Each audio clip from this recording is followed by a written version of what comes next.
எல்லோருக்கும் காலை வணக்கம். இப்போ ஆக்சுவலாக நான் வந்து ஒரு புக் லான்ச் இவெண்ட், இன்வெஸ்டிங் பற்றி ஒரு புக் லான்ச் இவெண்ட், அந்த புக்கை லான்ச் பண்ணுறதுக்காக அழைப்பு வந்துச்சு. அதனால் நான் ஒரு இன்வெஸ்டர்ன்ற ஒரு ரூபத்துலேயும் வரலாம் அப்படின்னு யோசிச்சுட்டு இருந்தேன். ஆனால் என்னோடய குட் ஃப்ரெண்ட் ஆனந்த் ஸ்ரீனிவாசன் அவர்கள் முதல்ல ஆரம்பிக்கச்சு அரசியல்லேருந்து ஆரம்பிச்சிட்டாரு.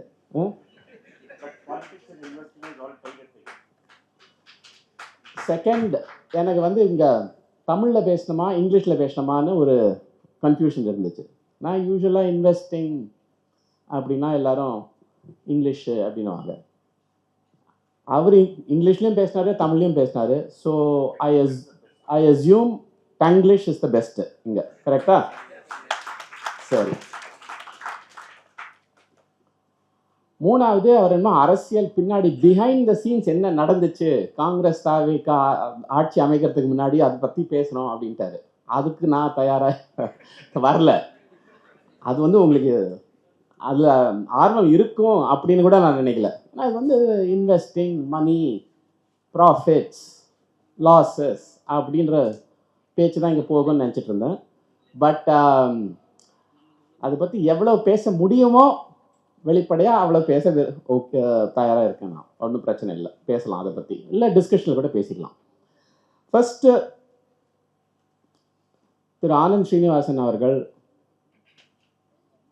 ஒரு ரொம்ப popular investment adviser, investment analyst.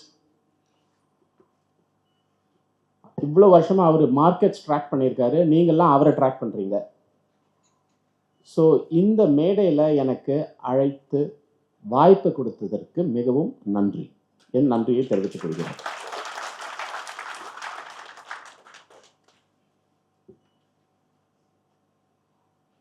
திரு ஆனந்த் அவர்கள் சொன்ன மாதிரி எனக்கு அனுபவம் உண்டு இன்வெஸ்டிங்கில். அதாவது நான் வாட்டனில் படித்து முடிச்சுட்டு என்னோடய முதல் ஜாப் வந்து அங்கே வால் ஸ்ட்ரீட் அப்படின்வாங்க அமெரிக்காவில், பேங்க்ஸ், இன்வெஸ்ட்மெண்ட் பேங்க்ஸோட. அப்போ தான் அந்த வந்து டெக்னாலஜி பூம், .com பூம் அப்போது அமெரிக்காவில். ஸோ நான் வால் ஸ்ட்ரீட்டுக்கு போன அப்புறம் என்னோடய ஃபஸ்ட்டு அசைன்மெண்ட்டு என்னோடய பாஸ் வந்து கூப்பிட்டு, ஏதோ இங்கே ஒரு சின்ன கம்பெனி ஒன்று இருக்குது, 2 காலேஜ் பசங்க ஆரம்பிச்சிருக்காங்க, எல்லாரும் அதை பற்றி ரொம்ப பேசுகிறாங்க. நான் வந்து சான் ஃப்ரான்சிஸ்கோவில் இருந்தேன், சிலிகான் வேலி, கலிஃபோர்னியாவில். ஸோ இது வந்து நீங்கள் போய் பாருங்கள், ஆராய்ச்சி சொல்லுங்கள், இந்த கம்பெனி எப்படி, நல்ல கம்பெனியா இல்லையா, என்ன தான் செய்கிறாங்க அப்படின்னு. சரி, நான் கார் எடுத்துகிட்டு போனேன். அது வந்து ஒரு அந்த யூனிவர்சிட்டி கேம்பஸ் உள்ளே இருந்துச்சு. அது அப்போ அங்கே போய் இந்த பார்த்தா இங்கே 2 PhD பசங்க ஏதோ ஆரம்பிச்சிருந்தாங்க. அவங்க வந்து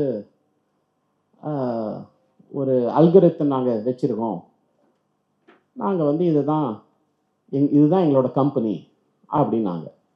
சரிப்பா, இது வந்து எப்படி விற்க போகிறீங்க அப்படின்னு நான் கேட்டேன். நான் ஒரு அனலிஸ்ட்டு. ஃபஸ்ட்டு நமக்கு வேண்டியது யார் இதை வாங்குவாங்க, எவ்வளவுக்கு வாங்குவாங்க, அதில் லாபம் இருக்கா இல்லையா, இது 3 தானே. நான் முதல் கேள்வி கேட்டேன், எப்படி விற்க போகிறீங்கன்னா அது தெரியாதுன்றாங்க. எவ்வளவுக்கு விற்க போகிறீங்க, ஃப்ரீயா, அப்போ லாபம் கிடையாது. அந்த கம்பெனி தான் கூகுள்.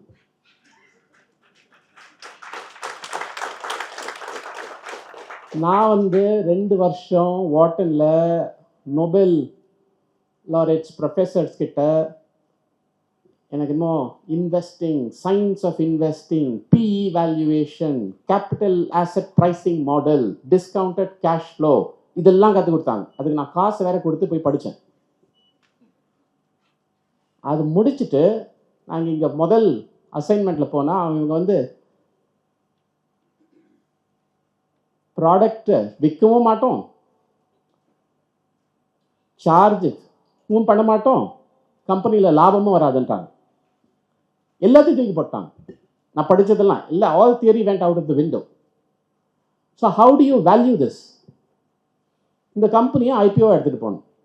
பப்ளிக் எடுத்துகிட்டு போகணும். How do you value this? எப்படிப்பா வேல்யூ பண்ணணும் அப்படின்னு பார்த்தா, என்ன பாஸ்டர் என்ன செய்யணும், உங்களோட மோட்டோ என்ன அப்படின்னு கேட்டேன். ஏதோ அதான் விஷன், மோட்டோ இல்லை, விஷன் என்ன அப்படின்னு. டோன்ட் பி ஈவில் அப்படின்னாங்க. டோன்ட் பி ஈவிலா? என்னப்பா நீங்கள் ஃபிலாசபரா நீங்கள் பிஸ்னஸ் ஓனரா அப்படின்னு. டோன்ட் பி ஈவில் தான் எங்களோட கம்பெனியோட மோட்டோ அண்ட் விஷன். எங்களுக்கு அதுதான் வேணும் ஐபிஓ டாக்குமெண்ட். நீங்கள் இன்னைக்கு கூட போய் கூகுள் ஐபிஓ டாக்குமெண்ட்டை பார்த்தீங்கன்னு வச்சுக்கோங்க, 22 வருஷத்துக்கு முன்னாடி டோன்ட் பி ஈவில் ஃபர்ஸ்ட் லைனில் இருக்கும். It was that Crazy. அப்போ தான் எனக்கு புரிஞ்சுது, நான் படித்தது ஏதோ ஆனால் நடக்கிறது வேற ஏதோ. ஏன்னா அப்போ கூகுள், இன்னொரு கம்பெனி அமேசான், அவங்க யாரும் லாபம் அப்படின்ற வார்த்தையே இல்லை அப்படின்ட்டாங்க அவங்க கம்பெனியில். நீங்கள் ஒரு கம்பெனி அப்படின்னு எடுத்தாங்கன்னா idea of a company. Ronald Coase won a Nobel Prize for his theory of the idea of a firm, the theory of a firm அப்படின்னா. ஸோ the firm ஓட ஐடியா, ஒரு கம்பெனி ஒரு ஐடியானா இன்வெஸ்டர்ஸ் கிட்டேருந்து பணம் எடுக்கணும், அதை நல்லா இன்வெஸ்ட் பண்ணணும், அந்த இன்வெஸ்ட் பண்ணுறதுல ரிட்டர்ன் ஆன் கேபிட்டல் ப்ராஃபிட்ஸ் வரும், அந்த ப்ராஃபிட்ஸை வச்சு நம்மளுக்கு வேல்யூ வரும் கம்பெனி. இதுதான் தியரியே. இப்போ ப்ராஃபிட்ஸ் இல்லைன்னா எப்படி, வாட் யூ டூ? ஸோ அப்போ தான் I realised the world of investing is actually very, very, very, very, very different. இப்போ நான் கொஞ்சம் சொல்ல போகிறது இவர் தொழிலில் அடிப்படுமா என்னவோ அது எனக்கு தெரியாது, பட் நான் எதுக்கு சொல்கிறேன். the world of investing ஒரு கடந்த 20 ஆண்டு காலத்தில் நான் பார்த்ததில்ல. ஒரு உதாரணத்தோடு நான் ஆரம்பிக்கிறேன். தாட் எக்ஸ்பெரிமெண்ட் அப்படின்வாங்க ஆங்கிலத்தில். ஃபுட்பால் வேர்ல்ட் கப் நடந்துச்சு. இப்போ ஜூன் மாதத்து ஃபுட்பால் வேர்ல்ட் கப் ஆரம்பித்து ஒரு 5 நாள், ஒரு ஃபர்ஸ்ட் வீக்கில் இந்த 42 கண்ட்ரிஸ் ஆடுறாங்களே. உங்ககிட்ட இப்போ 5 லட்சம் ரூபாய் இருக்குது. எந்த கண்ட்ரி ஃபுட்பால் அந்த வேர்ல்ட் கப் வின் பண்ணோம் அப்படின்னு உங்களை பெட்டுன்னு நம்ம இன்வெஸ்ட்னு கூட சொல்லலாம். அந்த 5 லட்சம் ரூபாய் நீங்கள் இன்வெஸ்ட் பண்ணணும் அப்படின்னு நான் சொல்கிறேன்னு வச்சுக்கோங்க. இன்னொரு பக்கம் அதே 5 லட்சம் ரூபாய் அதே டைமில் நிஃப்டி 50ல் ஒரு கம்பெனியில் இன்வெஸ்ட் பண்ணணும். இது ரெண்டுத்துக்கும் வித்தியாசம் இருக்கா? ஜூன் மாதத்தில் எந்த டீம் வேர்ல்ட் கப் ஜெயிக்கும் அப்படின்றதுல 5 லட்சம் ரூபாய் பெட்டுனுவோம் நம்ம. நிஃப்டி 50ல் அந்த 50 கம்பெனியில் ஒரு கம்பெனியில் எந்த கம்பெனியை நீங்கள் சூஸ் பண்ணுவீங்க இன்வெஸ்ட் பண்ணுறதுக்கு அப்படின்னு நமக்கு சொல்லி கொடுத்தது. இது ரெண்டுத்துக்கும் அடித்தளம் வித்தியாசம் உண்டு. ஒன்று சயின்ஸ் ஆஃப் இன்வெஸ்டிங், இன்னொன்று த ஆர்ட் ஆஃப் பெட்டிங். அப்பா யாருப்பா வேர்ல்ட் கப் ஜெயிக்க போகிறாங்க, ஏதோ எல்லாருக்கும் சான்ஸ், இது என்னது ஒரு விளையாட்டு தானே, ஸோ அதுக்குள்ள பெட்டு பண்ணுவோம். ஆனால் நிஃப்டி 50னா நம்ம அனாலிசிஸ் செய்யணும், பிஇ மல்டிபிள் பார்க்கணும், லிக்விடிட்டி பார்க்கணும். எனக்கு எல்லாம் மறந்து போச்சு, இவருக்கு தெரியும் இன்னும் வேறு என்னெல்லாம் மெட்ரிக்ஸ் பார்ப்பீங்கன்னு. பட் அது ஒரு சயின்ஸ் அப்படின்னு எடுத்துகிட்டு போயிட்டோம். But I want to raise a fundamental question. Is it different? Is it really that different? அதை விடுங்க. இவர் நேற்று ஃபர்ஸ்ட் விக்கெட் விழுந்துச்சு அப்படின்னாரு. நான் 30 நாள் ஆச்சு. 30 நாளைக்கு முன்னாடி ப்ரொட்டஸ்டில் தர்மேந்திர பிரதான் ராஜினாமா செய்வாரா மாட்டாரா அப்படின்னு ஒரு கேள்வி. ஸோ அவர் செய்வார், அதில் பெட் பண்ணணும், இல்லை செய்ய மாட்டார், அதில் பெட் பண்ணலாம். அதே டைம் ஜொமாட்டோ 1500 PE அதை ஷார்ட் பண்ணணுமா வேணாமா? இது ரெண்டுத்துல என்னப்பா வித்தியாசம்? 1500 PE PE அப்படின்னு யாரோ சொல்லி கொடுத்துருக்காங்க, அதை நம்ம அனலைஸ் பண்ணுவோம். அது but what makes us think that there is no analysis needed to answer the first question, which is will Dharmendra Pradhan resign or not? What makes us think that there is no analysis in understanding whether Spain or Argentina or France or Germany or UK will win the Football World Cup, but there is analysis in picking one stock in Nifty 50? நான் எதுக்கு இது வந்து ஒரு ப்ரொவாக்கேட்டிவ் ஐடியாவாக இருக்கலாம், தூண்டி விடுற ஒரு ஐடியாவாக கேள்வியாக இருக்கலாம். நான் வேணும்ட்டே தான் கேட்குறேன். ஏன்னா அதுதான் அவரோட புக்கில் சொல்கிறார். இன்வெஸ்டிங் 98% சைக்காலஜி, 2% அனாலிசிஸ்ன்னு சொல்கிறீங்களா? 2% அனாலிசிஸ் அவரே சொல்கிறாரு. சைக்காலஜின்னு அவர் அந்த வார்த்தை அவர் யூஸ் பண்ணுறாரு, நான் வந்து இன்ட்யூஷன் அப்படின்னு நான் யூஸ் பண்ணுறேன். பட் தோராயமாக அது ரெண்டும் ஒன்று தான் இந்த கான்டெக்ஸ்டில். So the idea that investing is a science while others are not is what I'm here to question. இது வந்து புதுசு கிடையாது. ஜான் மேனார்ட் கெய்ன்ஸ்னு ஒரு ரொம்ப ஃபேமஸ் எக்கானமிஸ்ட் இருந்தார்.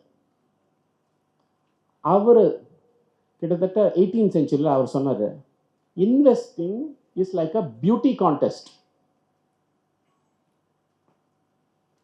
ஒரு பியூட்டி கான்டெஸ்ட், மிஸ்டர் இந்தியா இல்லை மிஸ் இந்தியா கான்டெஸ்ட்டுக்கு போனீங்கன்னா யார் ஜெயிப்பாங்க அப்படின்ற அந்த கேள்வி இருக்கே, அதுவும் இன்வெஸ்டிங்கும் ஒன்று தான்.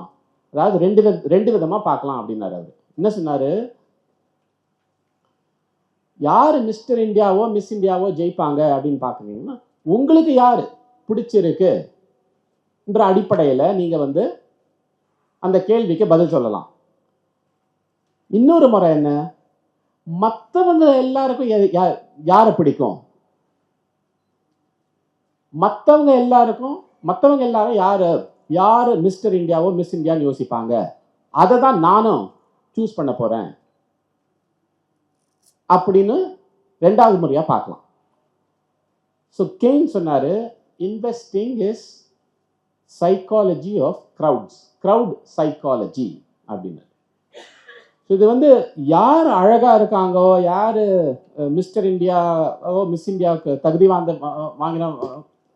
வாய்ந்தவங்களா இருக்காங்க அப்படின்ற கேள்வி கிடையாது. மற்றவங்களாம் யாரு இருக்காங்கன்னு யோசிப்பாங்க, அதுதான் நீங்க முதல் ஆராய்ச்சி செய்யணும் அப்படின்னு அவர் அப்பவே சொன்னார். So the entire idea of investing today has finally come back a full circle. எங்க ஆரம்பிச்சோமோ 18th century அவர் அது சொன்னாரு. ஆனா 20th century அமெரிக்கால ஒரு பெரிய பூம், ஸ்டாக் மார்க்கெட் பூம், அதாவது ஷேர் ஹோல்டர் நேஷன் அப்படின்னு வந்துச்சு. 1960s ஆரம்பிச்சு அது கிட்டத்தட்ட 2010 வரைக்கும் போச்சது, 50 வருஷம். ஷேர் ஹோல்டர் நேஷன்ல தான் அப்பதான் வந்து யாருக்கு நோபல் பிரைஸ் கிடைச்சிச்சு, theory of a firm valuing derivatives, random walk, Burton மால்கி won a Nobel Prize. எப்படி ஸ்டாக் மார்க்கெட்டை you cannot beat the stock market returns அப்படின்னு அவரோட தியரி, டெரிவேட்டிவ்ஸ் எப்படி வேல்யூ பண்ணணும் அப்படின்னு ஒரு தியரி. இதுக்கெல்லாம் ஃபுல் மேத்தமேட்டிக்கல் சயின்டிஃபிக் ரிசர்ச்சுக்கு நோபல் பிரைஸ் கொடுக்க ஆரம்பிச்சாங்க. ஸோ எல்லாரும் வந்து இதெல்லாம் ஒரு பெரிய சயின்ஸ் அப்படின்னு நினச்சிட்டு இருந்தோம். 2010க்கு அப்புறம் திருப்பி நம்ம if come back a full circle. ஏன்னா இப்போ பாதி கம்பெனிஸ், ட்ரேட் ஆகிற companies don't make profits, don't make money. On what fundamentals? அப்போ அவங்க எல்லாருக்கும் நோபல் பிரைஸே கொடுத்துடக்கூடாது. ஏன்னா அவங்க எல்லாமே அதை வச்சு தான் தியரியை டெவலப் பண்ணாங்க. So this idea of investing is psychological அப்படின்னு அவர் சொல்றாரு. It's intuitive, it is crowd psychology அப்படின்னு முன்னாடியே சொல்லியிருந்தாரு ஜான் மேனார்ட் கெய்ன்ஸ். இப்போ அதுக்கு வந்து பிஹேவியரல் எக்கனாமிக்ஸ், பிஹேவியரல் இன்வெஸ்டிங் அப்படின்னு ஒரு புது பேர் வந்துடுச்சு. பட் இதுக்கெல்லாம் அடித்தளம், அண்ட் ஐ திங்க் அவரோட புக்கில் டைட்டில் இது இருக்கு, money, paisa. Is money an economic idea? Is money a business idea?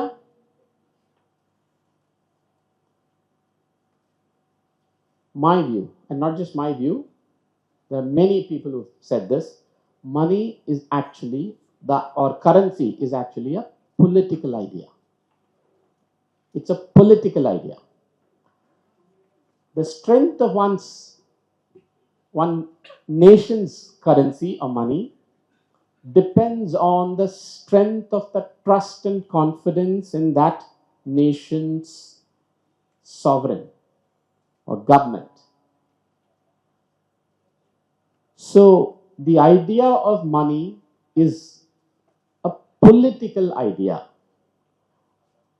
அதனால தான் நீங்கள் பார்த்தீங்கன்னா எவ்வளவுதான் பிட்காயின் இது அதுன்னு எடுத்துட்டு வந்தாலும் தி ஐடியா ஆஃப் மணி, அதாவது அந்த பைசா, அந்த நோட்டுக்கு இருக்கிற மதிப்பு போகவே போகாது, என்னைக்கும் குறையாது. ஏன்னா அந்த நோட்டுக்கு நம்ம எவ்வளோ மதிப்பு கொடுக்குறோம்னா நம்ம நாட்டு மேலே நம்ம வச்சிருக்கிற நம்பிக்கை, நம்ம அரசாங்கத்தின் மேலே வச்சிருக்கிற நம்பிக்கை, அந்த அடிப்படையில் தான் அந்த நோட்டுக்கு வேல்யூ. மற்றதெல்லாம் நாங்கள் எக்கானமிஸ்ட் வந்து நாங்கள் என்னெல்லாமோ சொல்லுவோம், கேபிட்டல் ஃப்ளோஸ் என்னுவோம், கரண்ட் அக்கௌண்ட் அப்படின்னுவோம், அதெல்லாம் ஓகே.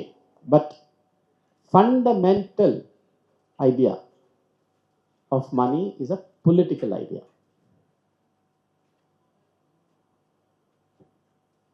ஸோ திரு ஆனந்த் ஸ்ரீனிவாசன் வந்து என்னுடைய டாக்டர் மன்மோகன் சிங்கோட தொடர்பு பற்றி பேசினார்.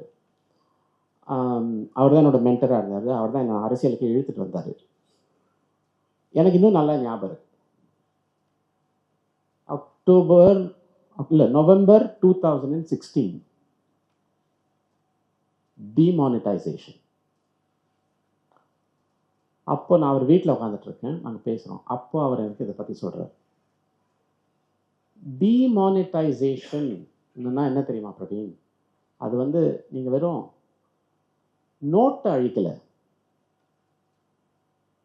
Because money is a political idea. நீங்கள் அதை அழிச்சிங்கன்னா அப்போ நீங்கள் என்ன சொல்கிறீங்க? என் மேலே நம்பிக்கையை நீங்கள் இழக்கிறீங்க. மக்களுக்கு ஒரு நாட்டின் மேலேயும் ஆட்சியின் மேலேயும் அரசாங்கத்தின் மேலேயும் இருக்கிற நம்பிக்கை இழந்து விடுவோம் அப்படின்னு அவர் சொல்கிறார். அப்போ ஸோ நீங்கள் இன்னும் கூட இப்போ பார்த்தீங்கன்னு அவர் ஒரு ஹிந்துவில் ஒரு ஆர்டிக்கல் எழுதினார், நான் அதுக்கு ஹெல்ப் பண்ணலாம். ஃபர்ஸ்ட் பேராகிராஃபில் இது சொல்லுவார், money is a political idea, அதை எக்கனாமிக்ஸாக பார்க்காதீங்க, அதனால தான் இந்த டிமானிட்டைசேஷன் இஸ் அ பேட். எக்கனாமிக்ஸாக it can be good bad, அதை பற்றி பேசலாம். ஆனால் நீங்கள் அழிச்சது நம்பிக்கையை, நோட்டு இல்லை அப்படின்னாரு. So when that money represents politics, is a reflection of the trust and confidence of people in the nation's politics, the nation's government, then stock markets is nothing but a reflection of what people think about the value of money. So அதனால தான் நான் கேட்டேன். இப்போ இந்த first நான் ஆரம்பித்தது வந்து அந்த 5 லட்சம் ரூபாய் நீங்கள் வேர்ல்ட் கப்பில் யார் ஜெயிப்பாங்கன்ற இதில் போடுவீங்களா, இல்லை நிஃப்டி 50ல் நான் ஒரு ஸ்டாக்ல போட போகிறேன் அப்படின்னா இங்கே இருக்கிறவங்க பெரும்பாலானவங்க நீங்கள் வந்து நிஃப்டி 50ல் போடுவீங்கன்னு.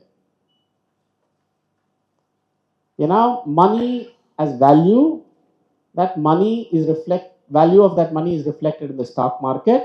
இது வந்து ஃபுட்பாலில் யார் ஜெயிக்கிறாங்க யார் ஜெயிக்கல அதுக்கு வந்து அவ்வளோ value. The money that I have is too precious for me. நான் அதில் போட முடியாது, ஏன்னா அது வந்து சயின்ஸ் இல்லை, அது ஆர்ட். இது வந்து science. I am here to tell you I don't agree with that. In today's stock market world, because Nassim Taleb அப்படின்னு ஒருத்தர் ஒரு ரொம்ப ஃபேமஸ் இன்வெஸ்டர் இருந்தார். அவர் வந்து ஒரு பெரிய புக் ஒன்று எழுதினார் அப்போ 2008-9. திரு ஆனந்த் ஸ்ரீனிவாசன் ஞாபகம் இருக்கலாம், எங்கள் ஃபைனான்ஷியல் கிரைசிஸ் போது. ஃபூல்டு பை ரேண்டம்னஸ், அப்புறம் பிளாக் ஸ்வான் அப்படின்னு 2 புக்கு. நீங்கள் யாரும் அதை படிக்கலைன்னா நிச்சயமாக படிங்க. It's is probably the best books. அதில் தான் அவர் என்ன சொல்கிறாரு, பாருங்கப்பா இதெல்லாம் அதிர்ஷ்டம், நீங்கள் லக்கையும் ஸ்கில்லையும் கன்ஃபியூஸ் பண்ணிக்காதீங்க. முக்கால்வாசி investing success is luck, not skill. Don't confuse luck and skill அப்படின்னு சொல்லிட்டு அவரோட ஸ்ட்ராட்டஜி என்னன்னா, இன்வெஸ்ட்மெண்ட் ஸ்ட்ராட்டஜி என்னன்னா, லோ ப்ராபபிள் அவுட்கம். அதாவது அந்த இப்போ நீங்கள் டாடா மோட்டர்ஸ் வில் டபுள் அப்படின்னு வச்சுக்கேன். எனக்கு தெரியாது டாடா மோட்டர்ஸ், நான் சும்மா ஒரு உதாரணத்துக்கு சொல்கிறேன். டாடா மோட்டர்ஸ் வில் டபுள், அது நீங்கள் அது வந்து நடக்கும் நடக்காது, அது நடக்கிறதுக்கு இன் 1 year அப்படின்னு வச்சுக்கோங்க. அது நடக்கிறதுக்கு 10% சான்ஸ் அப்படின்னு இருந்துச்சுன்னா நீங்கள் அந்த சான்ஸை எடுங்க அப்படின்றாரு. அதான் நசீம் தாலப் சொல்றாரு. அதாவது லோ ப்ராபபிள் அவுட்கம்ல யூ இன்வெஸ்ட் ஸ்மால் அமௌண்ட்ஸ். அது நடந்துச்சுன்னா 10 மடங்கு ஆகும், நடக்கலைன்னா you lose small amounts. But அது நடந்துச்சுன்னா 10 மடங்கு. So the returns are very very high, the upside is very high, but the down side is small, because you are investing a small amount in a low probable outcome. இதுதான் அவரோட strategy. So நான் வந்து angel investing அப்படின்னு நான் ஏன் இறங்கினேன்னா இதை வச்சு தான். அந்த புக்கு படிச்சுட்டு தான் நான் ஏஞ்சல் இன்வெஸ்டிங்னு இறங்கினேன். ஃபூல் பை ரேண்டம்னஸ் முதல்ல வந்துச்சு அது அந்த புக்கு. அப்போ தான் எனக்கு தோணுச்சு, ஏஞ்சல் இன்வெஸ்டிங் என்ன செய்கிறோம், ஒரு யாரோ ஒருத்தர் வந்து கம்பெனி ஆரம்பிக்க போகிறேன் அப்படின்றாங்க. அவங்க வராங்க, அவங்க வந்து எங்களுக்கு இந்த ஐடியா இருக்குது, எங்களுக்கு ஒரு சின்ன அமௌண்ட் தேவை, இந்த கம்பெனி ஒர்க் ஆச்சுன்னா 20 மடங்கு 50 மடங்கு 100 மடங்கு, ஒர்க் ஆகலைன்னா இது போச்சு. அந்த மாதிரி நான் ஒரு 50 பெட் எடுத்தா ஏதோ ஒன்று ஒர்க் ஆச்சாலும் மற்ற லாஸ் எல்லாம் போயிடும், நான் திருப்பி எனக்கு ஓவரால் ஐ வில் கெயின் அப்படின்ற ஐடியா எனக்கு புரிஞ்சுது. So I started Mumbai angels along with a few co-founders. நாங்கள் என்ன செஞ்சோம், ஒரு simple 5 lakhs 10 lakhs 15 lakhs 20 lakhs up to 50 lakhs ஒரு ஸ்டார்ட் அப்பில் போட்டுட்டு விற்றோம். ஒர்க் ஆச்சுன்னா ஆச்சு, இல்லாட்டி we lose a small amount. And that is how unicorn அப்படின்னு கேள்விப்பட்டிருப்பீங்க. அதாவது companies that have $1 billion valuation. அப்போல்லாம் அந்த யூனிகார்ன்ற பேரே கிடையாது. So my first investment in India's first in Mumbai India's first company turned out to be India's first unicorn, InMobi. I was the first investor and the board member, founding board member. இதுனா நான் என்ன பெரிய சிங்கமா investing இல்லை, அதிர்ஷ்டம்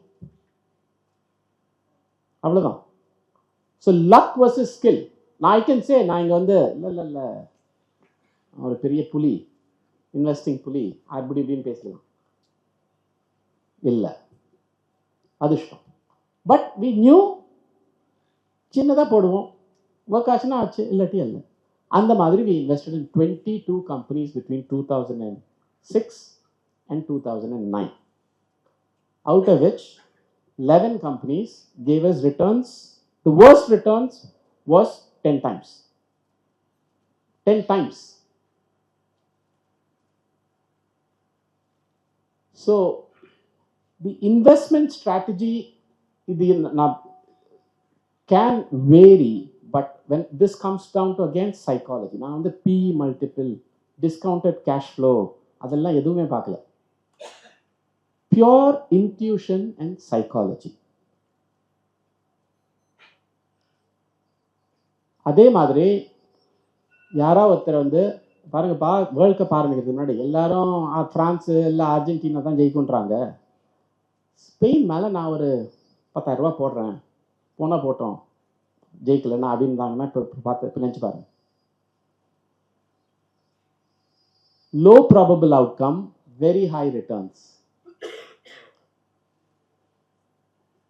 So in my view, there's no difference between what I did with InMobi, India's first unicorn. எனக்கு பெரிய அப்படியே இதெல்லாம் கொடுத்தாங்க, ப்ரைஸ்லாம் கொடுத்தாங்க. I was India's top 5 angel investor. நாங்கள் அந்த காலத்தில் இதெல்லாம் நடந்துச்சு. எல்லாம் மீடியாலாம் வந்து இன்டர்வியூஸ்லாம் கேட்பாங்க, சார் அது என்ன சார் சீக்ரெட்டு, எப்படி சார் பண்ணீங்க, அது எப்படி உங்களுக்கு எப்படி தெரிஞ்சு சார் முன்னாடி?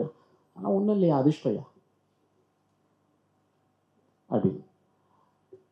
So there's really no difference between betting on Spain winning the World Cup and me betting on InMobi. But because we think, we have been trained to believe that one is a science and the other is not, we don't adopt this approach. But Nassim Taleb is probably one of the most successful investors in the history of investing. I would not say that. So நான் வந்து இங்கே investment advice கொடுக்க வரல, நான் என்னோட personal experience சொல்கிறேன். I don't want to take up too much of your time. இதை வந்து அரசியலுக்கு லிங்க் பண்ணணும்னா 2026 தேர்தலுக்கு முன்னாடி தமிழக வெற்றி கழகம் ஜெயிக்கும், ஆட்சி அமைப்பாங்க அப்படின்றது எல்லாரும் உங்க மனசுல எல்லாரும் என்ன கருத்துன்னா, அதாவது ஸ்பெயின் வேர்ல்ட் கப் ஜெயிக்கிற மாதிரி தான். அது லோ ப்ராபபிள் அவுட்கம், அதெல்லாம் சாத்தியமே இல்லைப்பா அப்படின்னு நிறைய பேர் நினைச்சிட்டு இருக்கீங்க. அண்ட் மேபி அதுக்காக அதில் பெட் பண்ணிருக்கணும்னு சொல்லலை, பட் தி சிமிலாரிட்டி ஆஃப் எவ்வளோ பேர் அதானே, பிரான்ஸ் அர்ஜென்டினா வேர்ல்ட் கப் ஜெயிக்கும், இல்லை திமுக அதிமுக யாராவது ஒருத்தர் ஜெயிப்பாங்க தேர்தல். ஸ்பெயின் வேர்ல்ட் கப் ஜெயிக்குது, தமிழக வெற்றி கழகம் தேர்தலில் ஜெயிக்கிறாங்க. என்ன வித்தியாசம்? ஏன் அது ஏன் ஒன்று ஏன் இன்வெஸ்டிங் இன்னொன்று ஆர்ட்டு, ஒன்று ஏன் சயின்ஸ் இன்னொன்று ஏன் art? So it comes back to psychology. And maybe some people are trained like that. And I believe, right from early days, I've had this idea of betting on low probable outcomes. இதனால தான் நான் bed பண்ணேன்னு சொல்ல, இந்த இதில் தமிழக வெற்றி கழகம் வெற்றி பெறும் அப்படின்னு. பட் ஏன்னா அதில் தான் யாரும் கவனம் அதிகமாக செலுத்த மாட்டேன்றாங்க. So I don't believe in what is called the wisdom of crowds. எல்லாரும் சொல்கிறது தான் நடக்கும் அப்படின்றது அந்த பிலீஃப் எனக்கு கிடையாது. யார் எதை மிஸ் பண்ணுறாங்க அதில் நம்ம ஆராய்ச்சி, நான் வந்து கண்ணு மூடி பெட் எடுக்கணும்னு சொல்ல, ஆராய்ச்சி ஒரு இன்ட்யூஷனோட ஒரு பெட் பண்ணிங்கன்னா அதனோட returns will be very high. So, of course, the Congress party chose not to bet before the election, and hence we lost out on the returns.